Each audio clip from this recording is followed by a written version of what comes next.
નરેન્દ્રભાઈ મોદીનો ખર્ચો આખા દેશમાં સૌથી પહેલા કોઈએ માંગ્યો હોય તો તમારા દીકરા ચૈતરભાઈ માંગ્યો છે.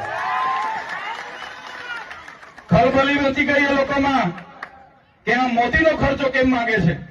મેં કીધું મોદી આવ્યા, તમે દિવાળી કરી, તમે 3-3 હજારની થાળી ખાધી, તમે 2 કરોડનું ઝાંઝરું લાવ્યા, તમે 2 કરોડના સમોસા ખાધા, 2 કરોડના ચા પીધી, તમે બસવાળાને 7 કરોડ 71 લાખ રૂપિયા આપ્યા, તમે ફૂલ ગુચ્છાના 1 કરોડ રૂપિયા ખર્ચો કર્યો.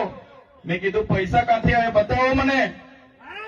સાંસદના ઘરેથી આવ્યા તો કે ના, મુખ્યમંત્રીના ઘરેથી આવ્યા તો કે ના, હરસંઘવીના ઘરેથી આવ્યા તો મેં કીધું ના.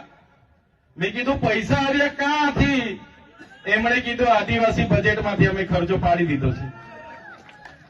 જે આપણા બાળકોની આંગણવાડી બનાવવા માટે પૈસા આવેલા, આપણા બાળકો આશ્રમ શાળામાં ભણે છે ને સારી દાળ ભાત શાક રોટલી મળે એના માટે પૈસા આવેલા, આપણા વિસ્તારમાં રોડ બને એના માટે પૈસા આવ્યા હતા, કુપોષણ દૂર થાય એના માટે પૈસા આવ્યા હતા, સ્કૂલ બને એના માટે પૈસા આવ્યા હતા, ઝૂંપડું બને એના માટે પૈસા આવ્યા હતા, મનરેગામાં રોજગારી મળે એના માટે પૈસા આવ્યા હતા.